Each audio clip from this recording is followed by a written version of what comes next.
Welcome back to the Northbridge Flute Academy, and today we're looking at the Sonata number 8 in C by Giuseppe Rabboni. And I'm delighted to be talking about this sonata because it's a single movement sonata, and I discovered these sonatas in a junk shop in Hungerford many years ago, and they've since had piano parts added and also they've been published. And it's just such a beautiful piece of music, this, because it's got opera written all over it. And of course, the human voice and the flute are the most closely connected in terms of how we produce sound. With the flute, though, we've got the added disadvantage, or hurdle, if you like, the fact that, yes, we produce our sound down here and it's registered into the flute at this point, but we've then got mechanism, and we've actually got to be able to blow our air a long distance. If you're playing a low note on the flute, the vent keys or the speaker keys are a long way from the point that you're blowing into. So we've got the distance of air in the tube to navigate, and we've also got mechanism on a flute. You know, we have to operate a flute. And of course, ideally, what we want in a slow moving piece like this is for the fingers to be an extension into the keys of the flute. And this is something, I think, playing a true legato on the flute is one of the hardest things to achieve. And this sonata is an exercise in doing exactly that. We have a very, very nice melody to start with. Here is how it goes.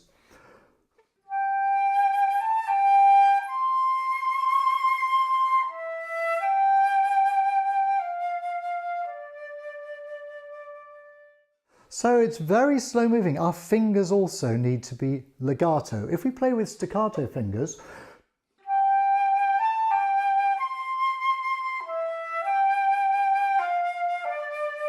with aggression in my fingers, it sounds completely chopped up. So we've got that to work on to start with. In the fourth bar, he gives us a little bit of finger exercise, and it's for this finger in the right hand, which of course we know is notoriously weak. We have this motif.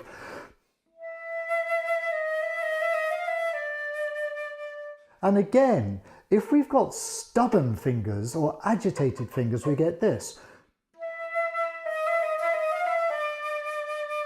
which has got nothing to do with music at all. So again, with the fourth finger, we have to really feel our way onto that key.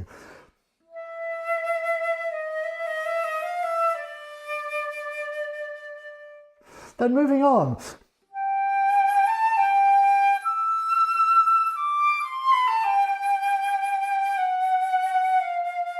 A delicious piece of chromaticism in the sixth bar. And if there's any interval in music or on the flute that we should enjoy more, it has to be the interval of a semitone. And then he goes on. We've got some scale passages.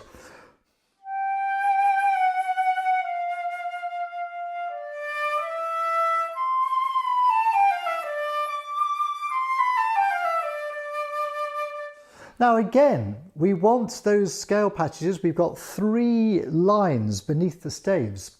So they're demi-semi-quavers or 30-second notes. And the natural instinct is just to rush them. So whenever I see a bar like this, note to self, pull the brakes on. Actually make yourself operate in a slower way. So we go.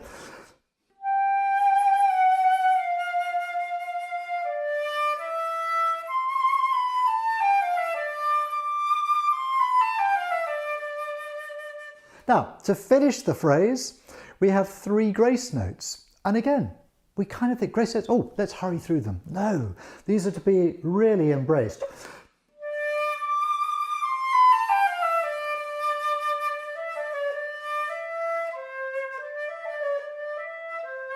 So that the grace notes become, if you like, part of the surrounding scenery. They're not suddenly these just sort of wild little extravaganzas. Then in bar 9, in the second main beat, Rabboni writes accents, but underneath a slur. So those should not be over accentuated. They need to be more they need to have an element of sighing in them. So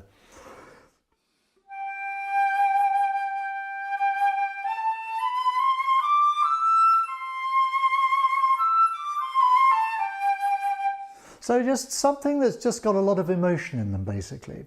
And then moving on to in bar 13, we've got a whole bar nearly of demi-semiquavers or 32nd notes. Again, don't rush.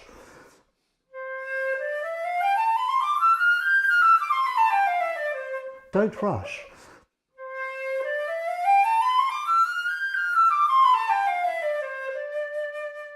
And you might like to think as the flute goes up, it gets naturally louder. Why not make a slight diminuendo? So we give some shape, some hills and valleys to the bar. So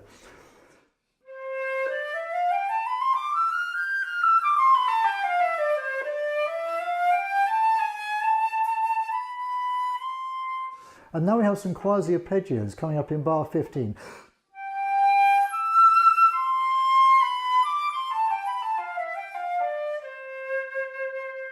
And again, when we're playing arpeggios, the internal physics of the tube of the flute are changing quite dramatically.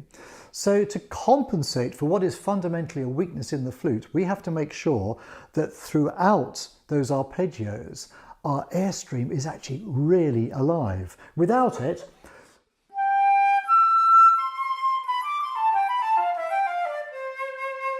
chop, chop, chop, chop, chop, chop, chop, chop, chop. So now if I push the air through,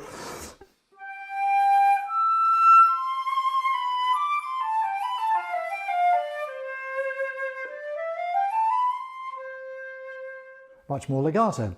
Now in bar 17, we move to the relative minor, A minor.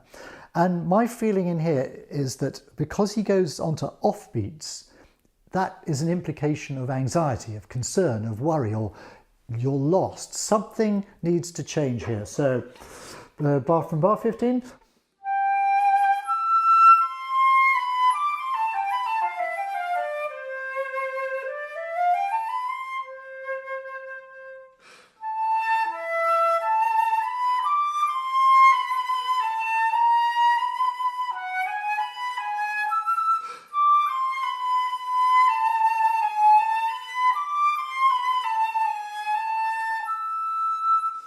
So there we have something of very, very different character.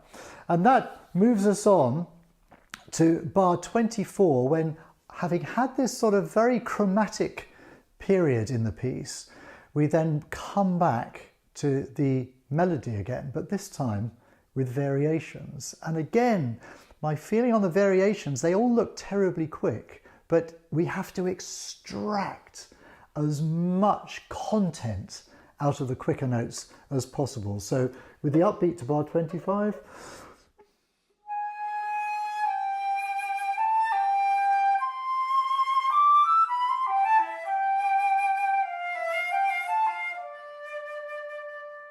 and that runs right the way through now until the end of the piece. And by the time we get to the end of the piece, you know, we're quite tired by this moment. And the last bar of the piece is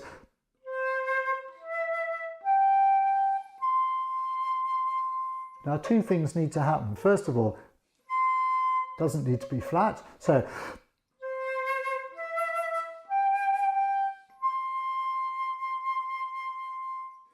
and also that final C, which is C3, it needs to have an aroma of perfume to it. So maybe add a little bit of vibrato as well.